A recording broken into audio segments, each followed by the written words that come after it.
যেই ভুলের ভিতরে আছি সেটা হলো আমাদের এই সমাজের মানুষ ডাইরেক্ট দোয়া কবুল হয় বাপ মা, সেই বাপ মার কাছে দোয়া চায় না, পীরের কাছে দোয়া চায়। যদি জন্মের ভাগো কথা কথা পীরের বাড়ি বড় তাল, বড় বেল, বড় কাঁঠাল, বড় আম, বড় পুকুরের মাছ সব নিয়ে পীরের বাড়ি ঢালে, কিন্তু বাপ মারে খাওয়ায় না।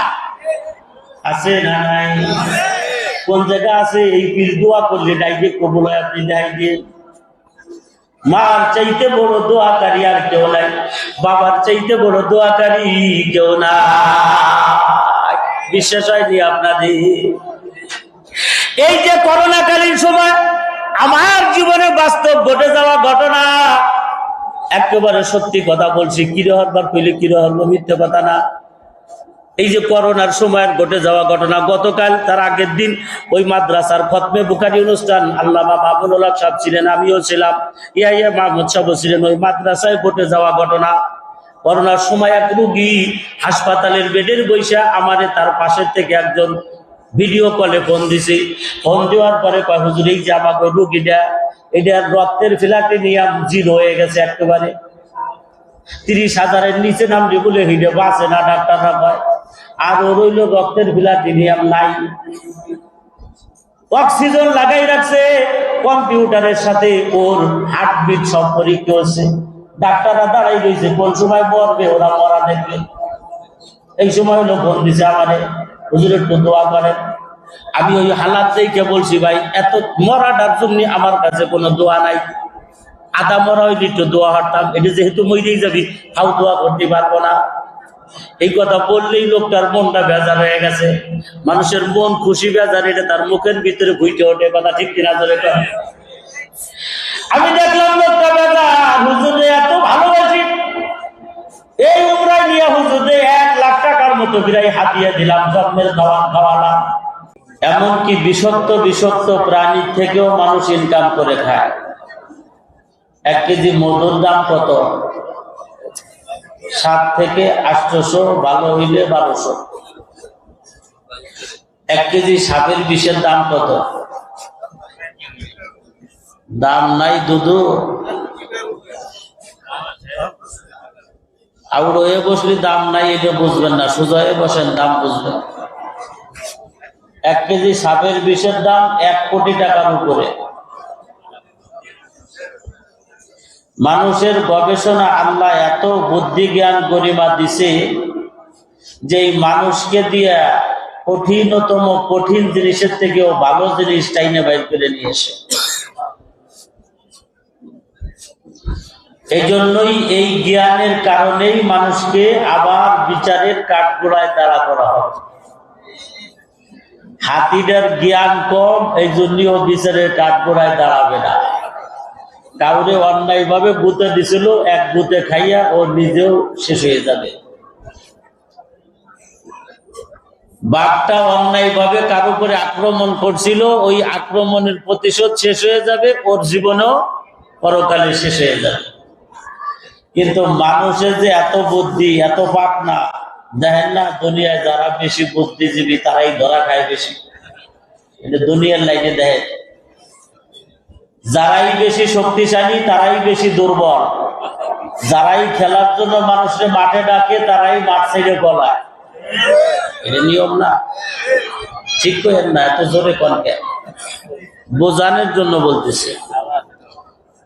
বুদ্ধি মানুষকে দিছে আল্লাহ, এই মানুষকেই বিচার করবে।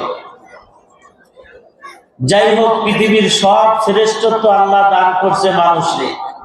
মানুষের চাইতে বিলাসী কোন প্রাণী পৃথিবীতে নাই। গোস্ত মানুষও খায়, বেজিতিও খায়, শিয়ালেও খায়, কিন্তু মানুষের মধ্যে এত আরাম করে খাইতে পারে?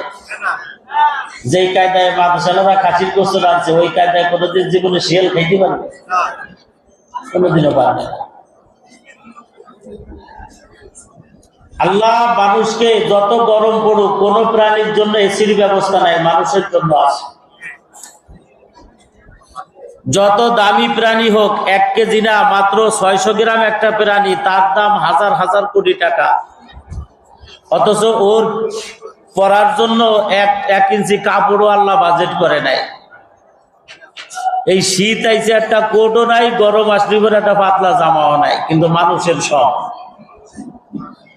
কিন্তু আশ্চর্যের ব্যাপার হলো এই বিলাসবহুল মানুষগুলো, এই সুখী মানুষগুলো, এই আরাম পিয়াসু মানুষগুলোকে আল্লাহ আরামের জায়গাটা দিলেন অল্প বানাইয়া। আরামের জায়গাটা, কথা বলেন না কেন? 60 বছর কি অনেক মনে হয়নি মিয়া? একেবারেই অল্প। অথচ এইখান থেকে টান দিয়ে নিয়ে আর একটা জায়গার ভিতরে অবস্থান করাবেন, যেই জায়গার নাম কবর, যার অবস্থানকালীন মেয়াদ হলো কমপক্ষে 40,000। এগুলো কমপক্ষে মানে একেবারে আজরাইল লাস্ট টিপ, যেটা লাস্ট খ্যাপ, ওর উপরে আর টিপ দেয় নাই। এটা হলো 40,000 বছর। আগের গুলো তো আগে। তাইলে এই 40 বছরের যেই জায়গাটা আপনাদের এই এই এই কেরানীগঞ্জে যে কবর জীবনে দেখছেন না? এরা দেখছেন? আতুচেরি গ্রাম তো কবর দেখছেন, কবরের পাশে দাঁড়াই দেখছেন তো? ওই যে এক চাচা ঘুমায় দেন, ওই যে ওর নাম দুদু। কি কলাম, কি বলছি?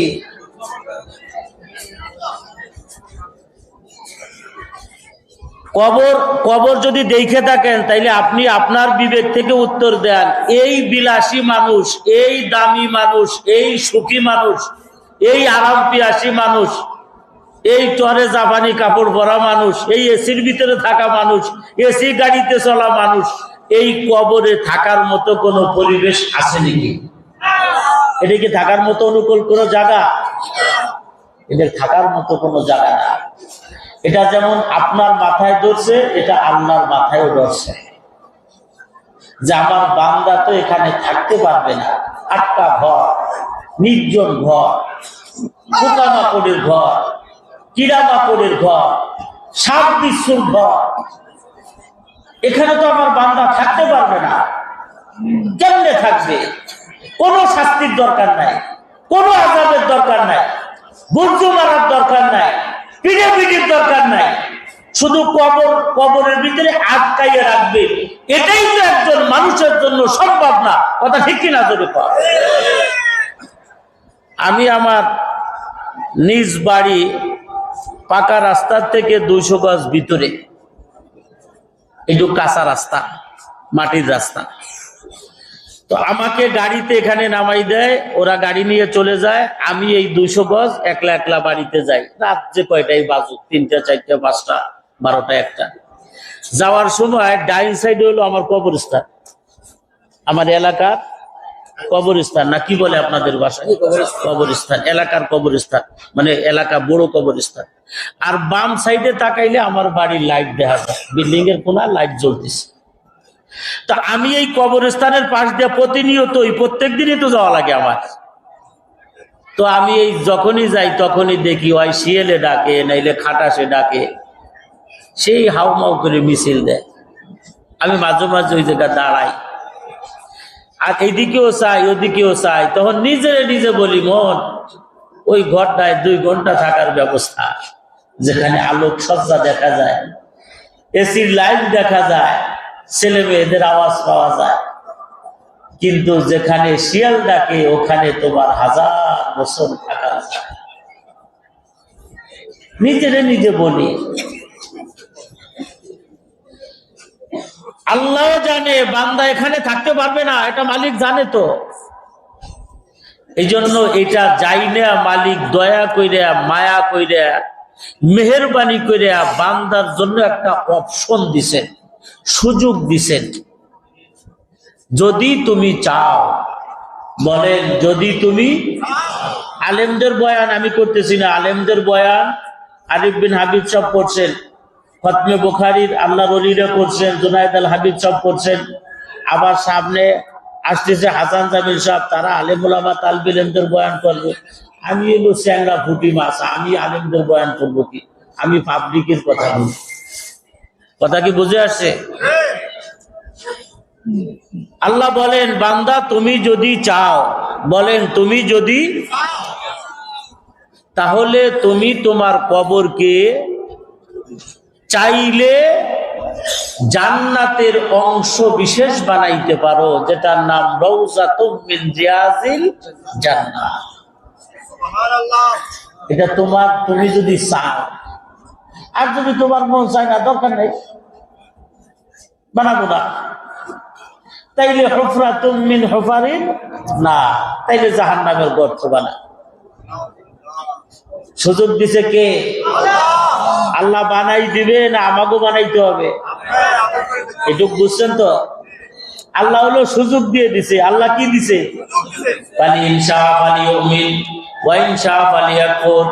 যদি তোমার মন চায় আমি মাটির ঘরে থাকবো না, আমি নির্জন নিরালয় ঘরে থাকবো না, আমি সাথীহীন বাতিহীন কিরামাকড়ের সাথে বসবাস করবো না, বরং ফাফরুশু মিনাল জান্নাহ ওয়া আলবিসু মিনাল জান্নাহ, আমার কবরে জান্নাতের বিছানা থাকবে, আমার কবরে জান্নাতের পোশাক হবে, আমার ডাইনে আমার নেক আমল বন্ধু হয়ে থাকবে, আমার বামে আমার নেক আমল বন্ধু হয়ে থাকবে, আমার সামনেও থাকবে, পিছনেও থাকবে, আমার বুকের উপরে আমার ঈমান থাকবে। এতদিন আমি এইখানে কষ্ট করে থাকবো না, 1000 বছর যে মাত্র অল্প একটা রেস্ট হাউসের মতো সময় বানাই ফেলবো। মাগরিব আর আসরের মাঝখানের সময় যতটুকু, অতটুকু সময় টান দিয়ে আমি নিয়ে আসবো। ফেরেশতারা এসে আমাকে নবদুলহানের মতো ঘুম নয়াইবে। ঘুম কাঁচা থাকতে থাকতে কিয়ামতের আওয়াজ পাওয়া যাবে। ফেরেশতারা ডাক দিয়ে বলবে, বন্ধু ওঠো, তাড়াতাড়ি বিচারের দিকে যাও। এটা যদি তোমার মন চায়, এইটা যদি তোমার মন চায়, আমার যুবক ভাই একটু কান খাড়া করে শোনো। আমার বৃদ্ধ বাবারা, আর রঙের ঘুরতি উড়ানের দরকার নাই। জীবনটা তো বহু আমাদের সময় পার হয়ে গেছে।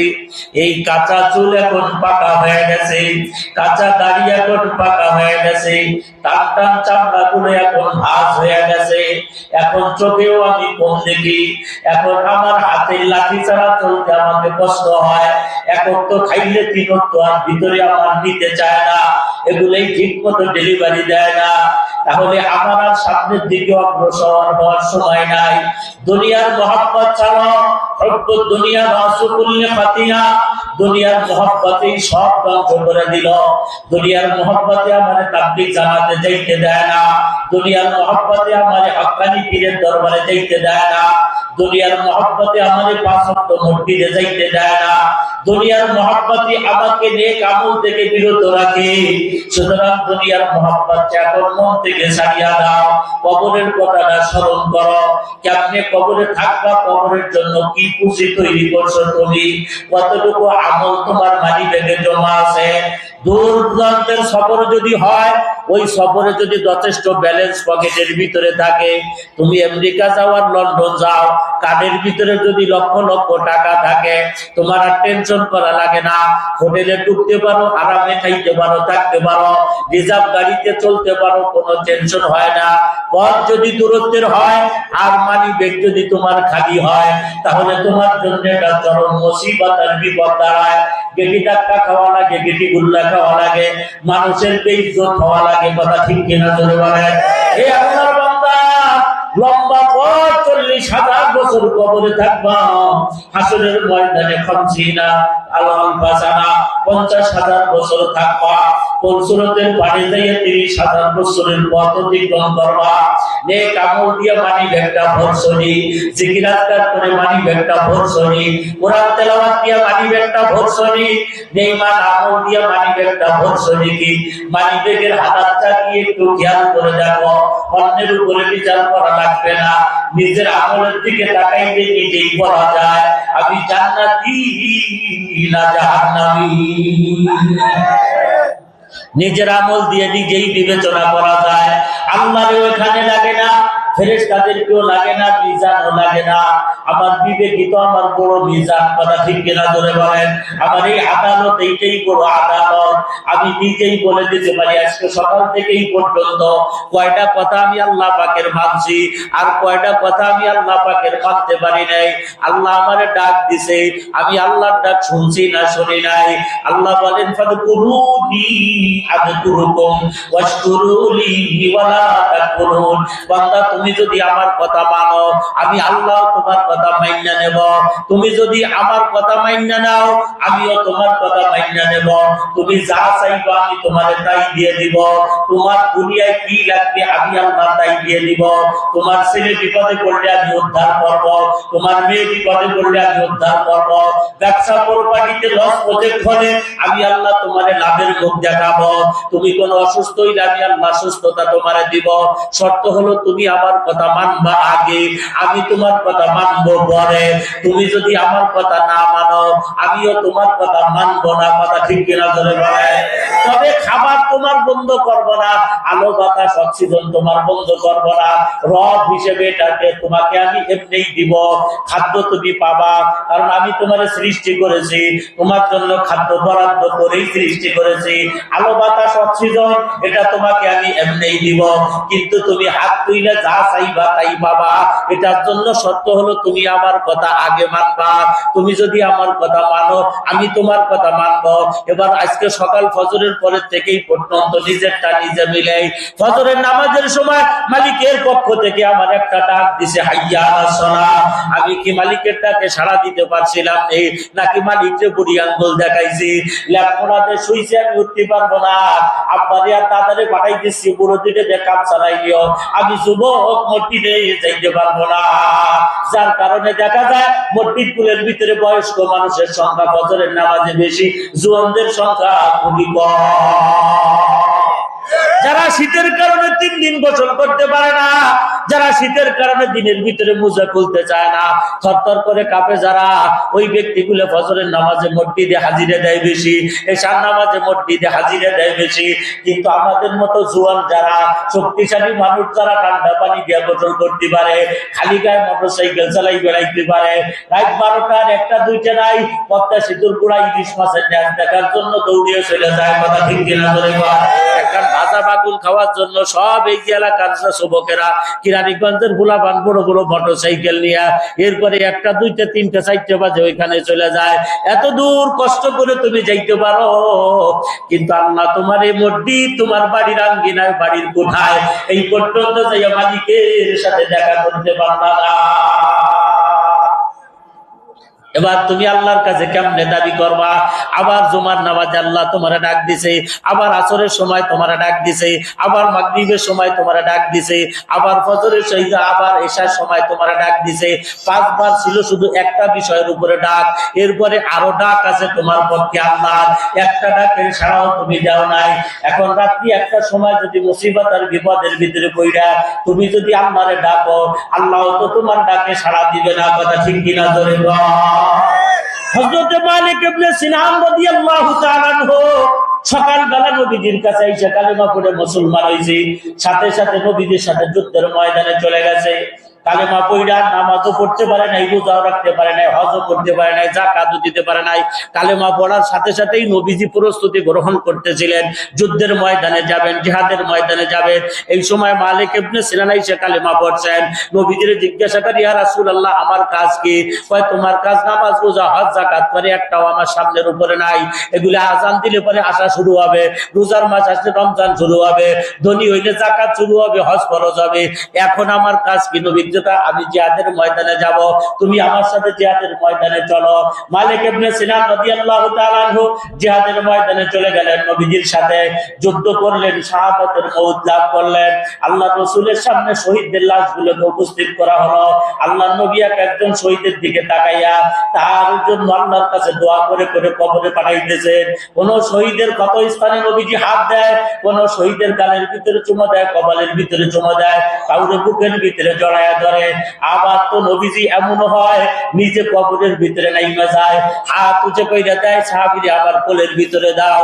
আবু বকর উসমান ওমর আলী কয় ইয়া রাসূলুল্লাহ আমরা থাকতে আপনি কবরের ভিতরে নামবেন কেন? আমরা তো আছি আছি, নবী কয় না রে আপনজন কবরে নামতে হয়। কোন মানুষ মারা গেলে তার আপনজন কবরে নামতে হয়। আমাদের দেশের ভিতরে এই প্রথাটা নাই, আপনজন কবরে নামে না, ছেলে কবরে নামে না, ওই মসজিদের ইমাম সাহেবকে নামায়া দেয়, ওই অমুক নামাজ পড়ে তারে নামায়া দেয়। এখানে নামাজের সাথে সম্পর্ক নাই। আপনজন কবরে নামলে কবরওয়ালা যিনি মারা গেছেন তার দিলের ভিতরে শান্তি লাগে।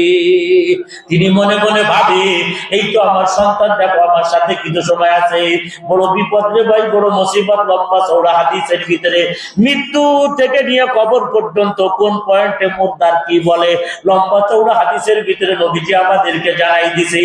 নবীজি এক একজন লাশকে এইভাবে করে করে বিদায় দিচ্ছেন।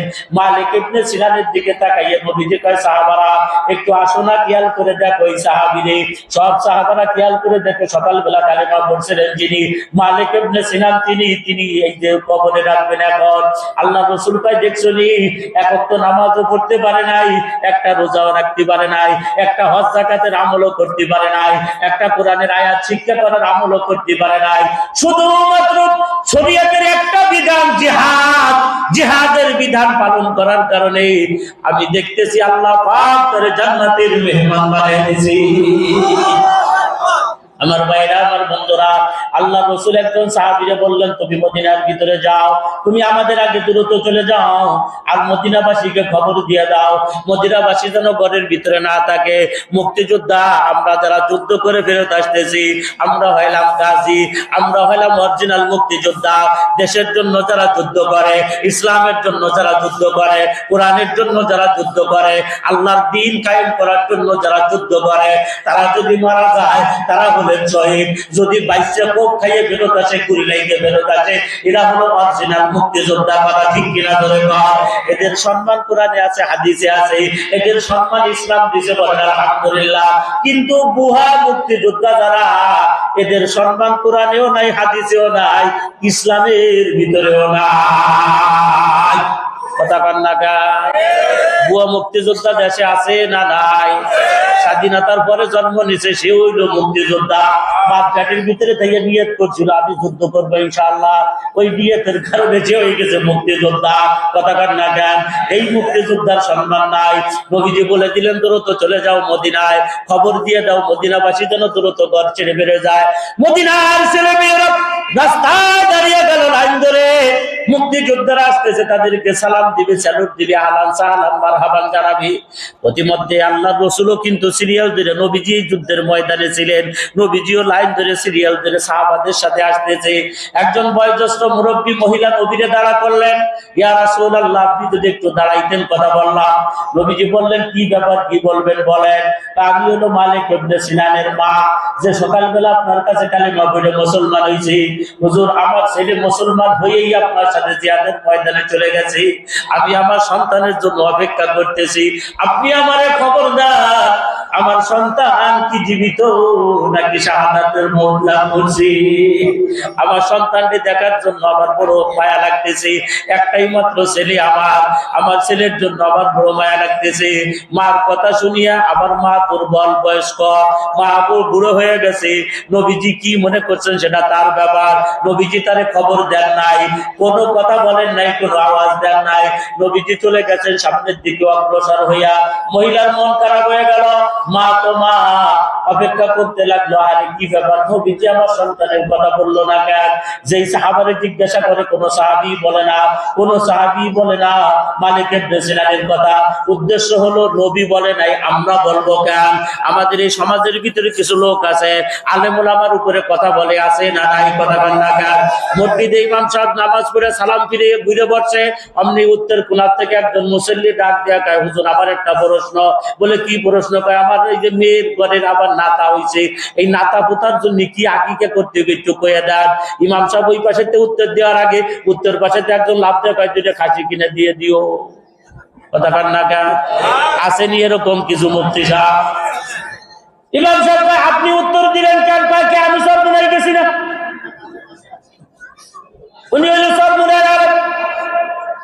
এই পাশে ইমাম সাহেব কয়, আপনি উত্তর দিলেন কেন? আমি 3 দিনের জামাতে গেছি। কথা কন না কেন? উনি 3 দিনের জামাতের আলেম। ইমাম সাহেবকে আপনি উত্তর দিলেন কেন? বাংলাদেশ থেকে ওর আমার ঘরে আছে। কথা কন না কেন? আসেনি এমন মুসল্লি? সাহাবা একরামের কি অভ্যাস ছিলেন? হাদিস শুনছেনি, নবীজি যদি কোনো প্রশ্ন করতেন, তারা যদি জানতেন তারপরেও তারা মুখ ফুটে বলতেন না, বলতেন আল্লাহু ওয়া রাসূলুহু আলাম, আল্লাহ ভালো জানে, নবী ভালো জানে, আমাকে মাতবারি নাই। কথা বল না কেন? জানলেও নবীর সামনে মুখ বন্ধ। আপনি যত জানেন ইমামের সামনে আপনার মুখ বন্ধ, আপনি যত জানেন আলেমের সামনে আপনার মুখ বন্ধ, আপনি যত বড় নেতা হন ইমামের সামনে কোনো নেতা নাই, আপনি বড় বড় ক্ষমতার মালিক হন ইমামের সামনে কোনো ক্ষমতা নাই, আলেমের সামনে কোনো ক্ষমতা নাই। কথা ঠিক কিনা? আলেমের সামনে আপনার মাতব্বরি কিসে? আপনি বীরত্ব দেখাবেন, যান কিরানীগঞ্জে যেয়ে দেখান, মারামারি করে মুখ ফাটাই ফেলান, মুখ ফাটাই ফেলান, চারটে বাইরে ফেলান, আটটারে বহুত করে ফেলান, মানা হচ্ছে কিনা? আপনি যুব দল, এই দল সেই দল, কিন্তু আলেমের সামনে কোনো দলাদলি নাই। ইমামের সামনে আপনি একটা বিলেই হয়ে যাবেন। মান তাওয়াযা লিল্লাহ রাফাহুল্লাহ। আলেমের সামনে যে আল্লাহকে খুশি করার জন্য মাথাটা নিচে করে দিবি, আল্লাহ তার মাথাটা দইরা আসমান পর্যন্ত উঁচু করে দিবি। সুবহানাল্লাহ বলবে। আল্লাহু আকবার। সুতরাং আলেমের সামনে কোনো বোঝ নাই। কথা কর না গান। ইমামের সামনে আমার কোনো মাতব্বরি নাই, হুজুরের সামনে আমার কোনো মাতব্বরি নাই, আমি যত জানি তাতে কোনো আপত্তি নাই। নবীজি বলেন নাই, কোন সাহাবী এই মহিলারে বলে নাই, কোন সাহাবী বলে নাই আপনার সন্তান জিহাদের ময়দানে শহীদ হয়ে গেছে, আমরা তার কবরে রাখতে আসছি, আপনার সন্তানের নাম মালিক ইবনে সিনান। নবীজি জানাজা করছে, নবী কবরে রাখছে, নবী বলেন নাই দেখে কোন সাহাবী বলেন নাই। কিন্তু এই মহিলা পাকড়াইয়া ধরে বইছে হযরত আবু বকর সিদ্দিক রে। হযরত আবু বকর সিদ্দিক রে তারা কইতে কয়, আবু বকর আপনি মুরব্বী মানুষ, আপনারে আমরা ভক্তি শ্রদ্ধা খুব বেশি পরিমাণে করি, নবীর পরেই আপনারে বেশি মহব্বত করি, আপনি মুরব্বী মানুষ, আমার একটা খবর দেন, আমি মার কলিজাটা জ্বলে যাচ্ছে, ছিঁড়ে যাচ্ছে, পুড়ে যাচ্ছে, সন্তানের জন্য বড় কষ্ট হইতেছে, মায়া হইতেছে, একবার শুধু বলেন আমার সন্তান জীবিত না মৃত? আবু বকর কয়, নবীরে জিজ্ঞাসিলানি? বলে নবীরে জিজ্ঞাসি, সব সাহাবারা জিজ্ঞাসি, কেউ উত্তর দিল না, কেউ আমার খবরটা দিল না। আবু বকর সিদ্দিক কি জানো কি ভাবছে সেটা আল্লাহই ভালো জানে, জবান দিয়ে বলে ফেলাইছে, অপেক্ষা করেন আপনার সন্তান আসবে। নেই আওয়াজটুকু বের হইতে দেরি, মহিলা আলহামদুলিল্লাহ বলতে দেরি নাই, আবু বকরের জবান দিয়ে বেরোইছে, আমার অপেক্ষা করতে বলছে, আমার সন্তান আসবে। একটু সামনে যাওয়ার পরে হযরত আবু বকর সিদ্দিক, এইখানে আলোচনাটা হলো মানুষের হালাত সব সময় একরকম থাকে না, নবীদের হালাতও একরকম থাকতো না। কথা ঠিক কিনা জোরে বলেন? মাঝে মাঝে হালাতের পরিবর্তন হয়, যে কথাটা সূরা ইউসুফের ভিতরেও আছে। ইয়াকুব আলাইহিস সালাতু ওয়াস সালাম পাশের লোকজনকে ডাক দিয়া বললেন, এই আমি আমার সন্তান ইউসুফের ঘ্রাণ পাইতেছি, লা জিদা ইউদি ইউসুফ লাউলা তুফানিদুন, এই যে আমি আমার ইউসুফের গতরের ঘ্রাণ পাইতেছি। সুবহানাল্লাহ।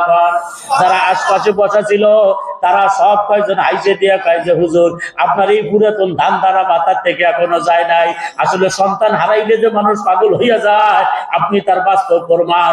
হুজুর দেখেন কবে আপনার সন্তান মারা গেছে, এই পর্যন্ত আপনি কোনদিন তারে ভুলতে পারলেন না, এখন আবার কইতেছেন তার কাতরের ঘিরান পাই।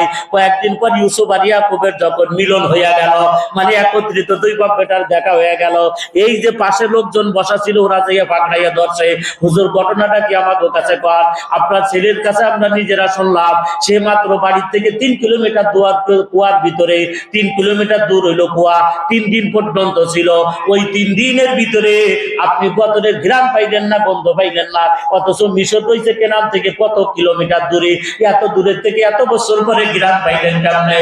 তখন ইয়াকুব আলাইহিস সালাতু ওয়াস সালাম বলছিলেন, এখানে তো আমার কিছু করার নাই, আমার মালিক আমারে জানায়া দিয়েছে, সবসময় মানুষের এক অবস্থা থাকে না। আবু বকর সিদ্দিক জবান দিয়ে বের করে ফেলছেন।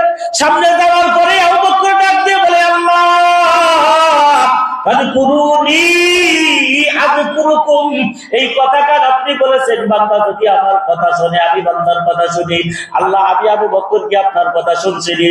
আবু বকর সিদ্দিকের ডাকে আল্লাহ বলে, আবু বকর সবার আগে তুমি শুনছো, আমার নবী তোমার কাছে যখন যেই বক্তব্য দিয়ে গেছে সবার আগে তোমার আগে কেউ আতুজে করতে পারে না, কথা ঠিক কিনা ধরে বলে? তুমি কোনো যুক্তি চাও নাই, মেরাজের ঘটনা বলছে তুমি কোনো যুক্তি চাও নাই, তুমি কোনো প্রমাণ চাও নাই, সাক্ষী চাও নাই, তোমার শব্দই ছিল আশহাদু আল্লা ইলাহা ইল্লাল্লাহ, যা কইছে আল্লাহ সব মানি, যা কইছে আল্লাহ সব মানি, কথা ঠিক কিনা ধরে বল? এ ভাই মুসলমান এমন হইতে হবে কোরআনে আছে আমি মানি, হাদিসে আছে আমি মানি, আবার কোন তর্ক যুদ্ধে যাওয়ার দরকার নাই। কথা ঠিক কিনা জোরে বলেন? আমি কোন তর্কে যুদ্ধের ভিতরে জড়াইতে চাই না। কোরআনে আছে আমি মানি, হাদিসে আছে আমি মানি। আবু বকর সিদ্দিক আল্লাহ, তাহলে আপনার কথা আমি শুনছি, এটা আপনি বললেন, তাহলে আপনিও আমার কথা শোনেন। বলে কি কথা? বলে যে সন্তানটার ব্যাপারে আপনার কাছে আমি বলে আসছি, মালিক ইবনে সিনানের মারে আমি কেমনে জানি কথা দিয়ে ফেলাইছি, অপেক্ষা করেন আপনার সন্তান আসবে। আল্লাহ আপনি মালিক ইবনে সিনান তার মার কাছে জীবিত বানাইয়া ফেরত দিয়ে দেন, আপনি ফেরত দিয়ে দেন। আল্লাহ আবু বকর এটা কেমন দাবি হইল? আল্লাহ এটা কি আপনার জন্য কঠিন হয়ে গেল নাকি? মৃত্যু মানুষকে পুনর্জীবিত করা এটা কি আপনার জন্য কঠিন নেই? মরা ডারে আবার জীবিত বানানো আপনার জন্য কঠিন নেই? আমানতু বিল্লাহি ওয়া মালাইকাতিহি ওয়া কুতুবিহি ওয়া রুসুলিহি ওয়াল ইয়াউমিল আখির ওয়াল কদরি খাইরিহি ওয়া শাররিহি মিনাল্লাহি তাআলা ওয়াল বাসি বাদাল মউত। মৃত্যুর পরে পুনর্জীবিত করবেন কি? আওয়াজ দিয়ে বলেন কি? বিশ্বাস আছে না নাই? হাড্ডিও থাকবে না, মাংস থাকবে না, চিহ্ন থাকবে না, কিচ্ছু থাকবে না। তারপরে আবার হুবহু মডেলে সুন্দর কইরা পুনর্জীবিত করবেন কি? আবু বকর সিদ্দিক আল্লাহ 1000 বছর পরে যদি আপনি জীবিত করতে পারেন, এই ক্ষমতা যদি আপনার থাকতে পারে, তাহলে আপনি মাত্র 3 ঘন্টা আগে যে কবরে রাখলাম তারে কি আপনি ফেরত দিতে পারেন না? আল্লাহ আপনি যদি ফেরত না দেন, আবু বকরের বদনাম হয়ে যাবে মার্কেটে। আবু বকর কিন্তু রাস্তাঘাটে বেরোইতে পারবে না। মানুষ বলবে এই লোকটা একটা মিথ্যা কথা বলছে। অথচ আমি আবু বকর গুনাহ থেকে বাঁচার জন্য অনেক চেষ্টা করি। আল্লাহ আমার আমলনামায় কোনো গুনাহ আমি লিখতে দেই নাই। ও আল্লাহ আপনি মেহেরবানি করে আমার দোয়া কবুল করে নেন। ওই মহিলার সন্তানকে তার মার কাছে ফেরত দিয়ে দেন। মাও দাঁড়াই রয়েছে অপেক্ষা করে। আল্লাহু আকবার। মাও দাঁড়ায় দাঁড়াই আল্লাহর কাছে দোয়া করে, আল্লাহ দেন না আপনি আমার সন্তানকে ফেরত দিয়া।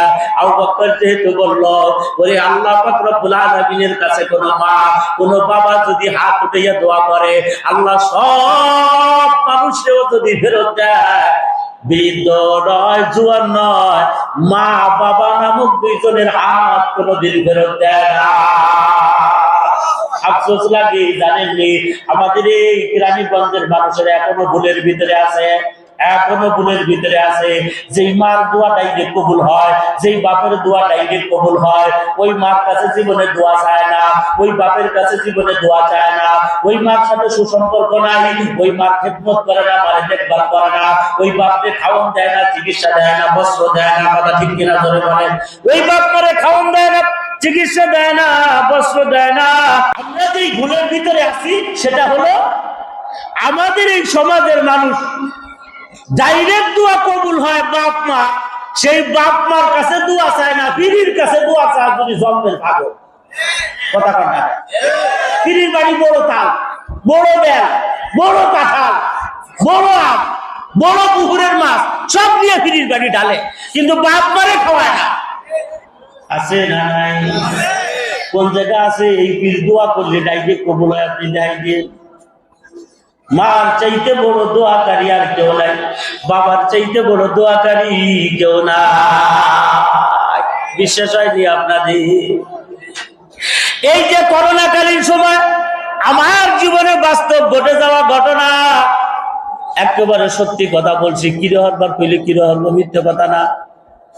এই যে করোনার সময়ের ঘটে যাওয়া ঘটনা, গতকাল তার আগের দিন ওই মাদ্রাসার খতমে বুখারী অনুষ্ঠান, আল্লামা মামুনুল হক সাহেব ছিলেন, আমিও ছিলাম, ইয়া মাহমুদ সাহেব ছিলেন। ওই মাদ্রাসায় ঘটে যাওয়া ঘটনা, করোনার সময় এক রোগী হাসপাতালের বেডের বৈশা আমারে তার পাশের থেকে একজন ভিডিও কলে ফোন দিছে।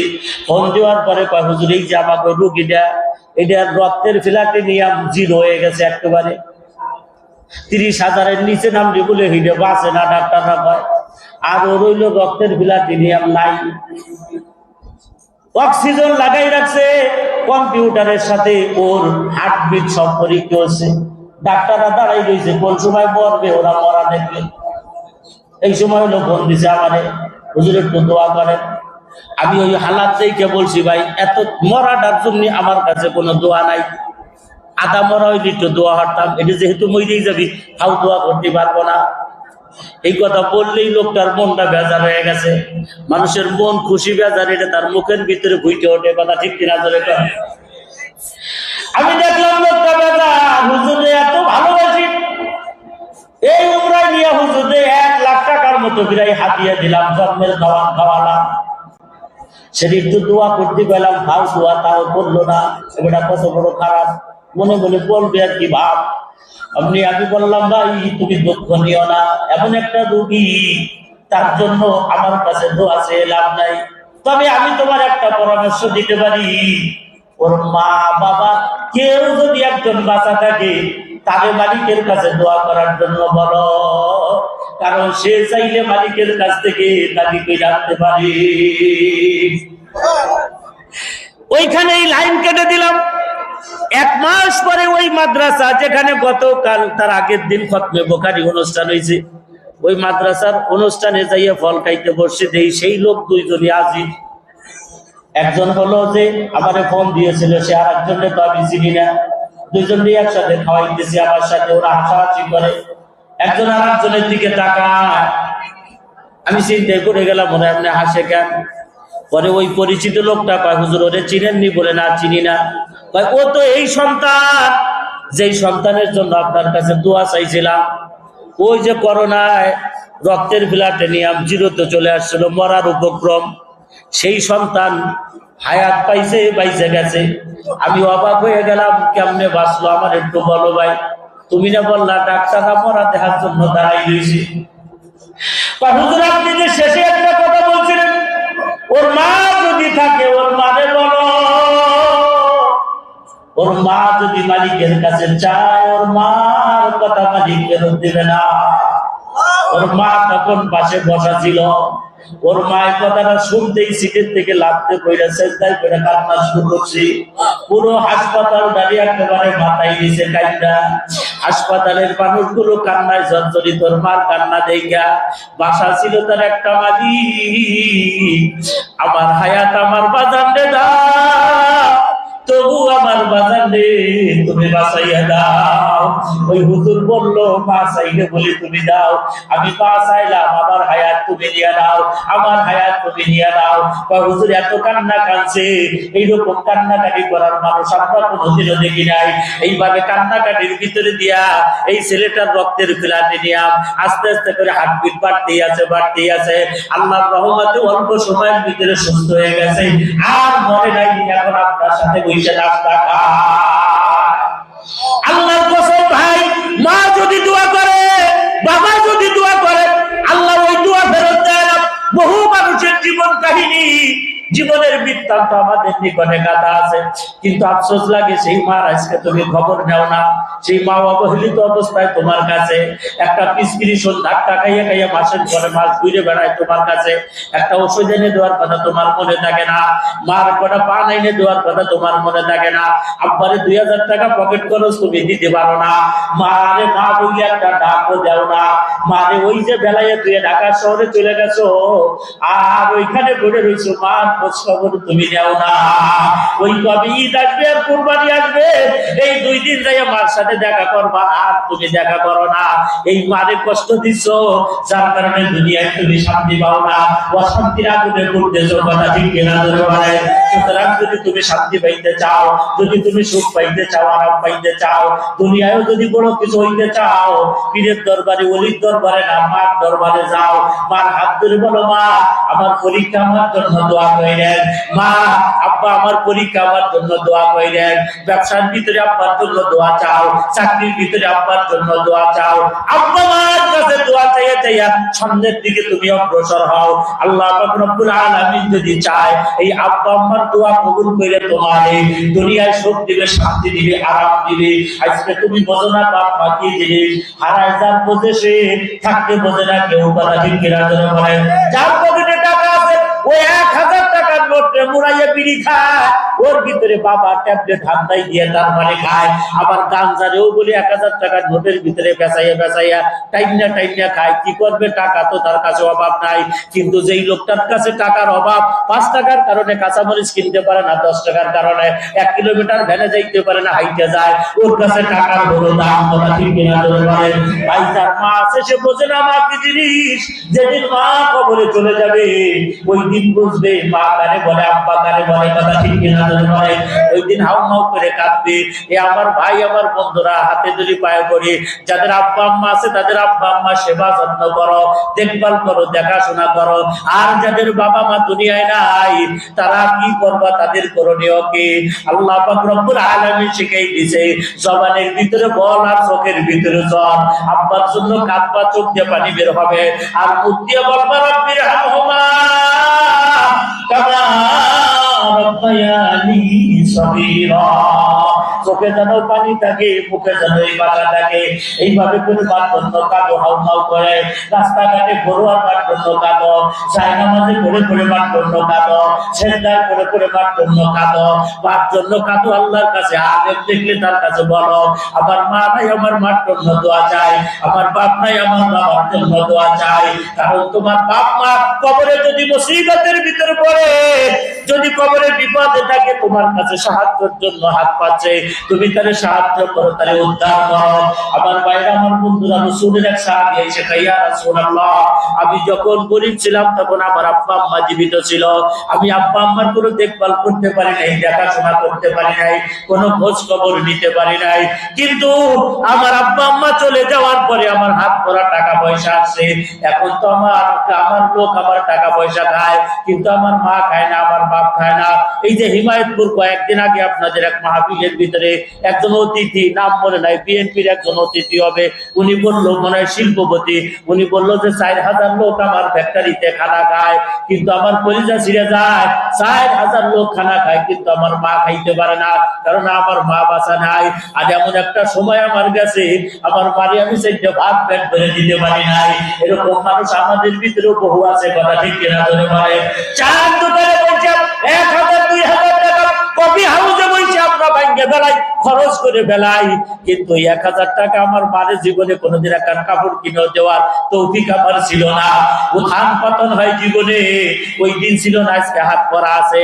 সুতরাং আল্লাহ নবীর সাহাবী কয়, ইয়া রাসূলুল্লাহ, আমি যদি এখন চাই আমার বাপ মার নামে কোনো কিছু পাঠাইতে পারবো নি? নবী বলেন, হ্যাঁ সুযোগ আছে। ব্যাংকের মাধ্যমে এক দেশ থেকে আরেক দেশে পাওয়া যায়, হুন্ডির মাধ্যমে এক দেশ থেকে আরেক দেশে পাওয়া যায়, রকেটের মাধ্যমে, বিকাশের মাধ্যমে, পার্সোনাল কইরা এক জায়গা থেকে আরেক জায়গায় ট্রান্সফার করার সিস্টেম যদি থাকে, তাহলে সদকাতুল জারিয়ার মাধ্যমেও এই তোমার মৃত্যু বা বাবার নামে তুমি পৌঁছাইতে পারো। বাইরে সদকাতুল জারিয়া শ্রেষ্ঠ সম্পদ হলো আজকে এই মাদ্রাসা, যেই মাদ্রাসায় কতগুলো ছাত্ররে হাফেজে কোরআন পাগড়ি দিছে মাথার ভিতরে। আপনি দেখছেন, আপনার কাছে কি আনন্দ লাগে না?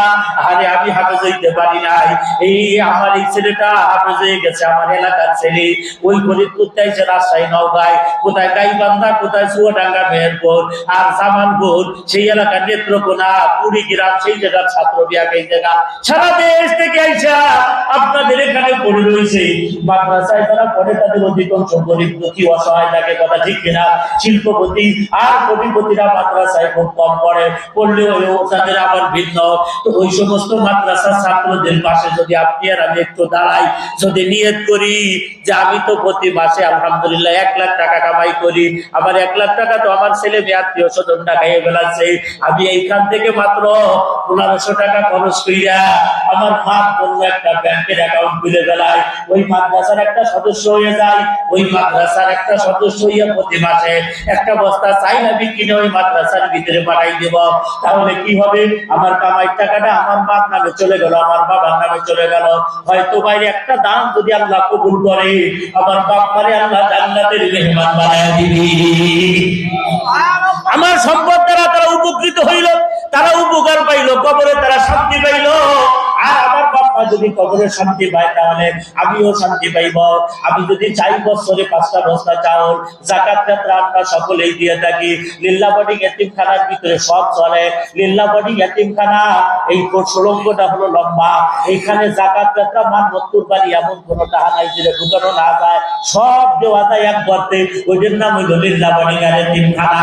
ওই এতিমখানা লিল্লাবাড়ি এর জন্য আল্লাহ পাক যদি কবুল করে একজন মা পাগল সন্তান, একজন বাপ পাগল সন্তান একটু হাত উঁচু করে যদি বলতে পারেন আমি মাসে 1 বস্তা চাউল এই মাদ্রাসার ভিতরে কিনে দিব, 25 কেজির একটা বস্তা চাউল 1300-1200 টাকা লাগে মাত্র কিনতে, ভালোটা কিনলে লাগে 1500 টাকা।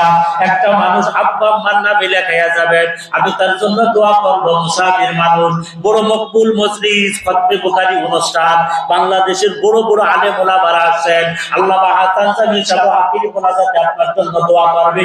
একজন মানুষ একটু হাত উঁচু করে নামটা বলে যা।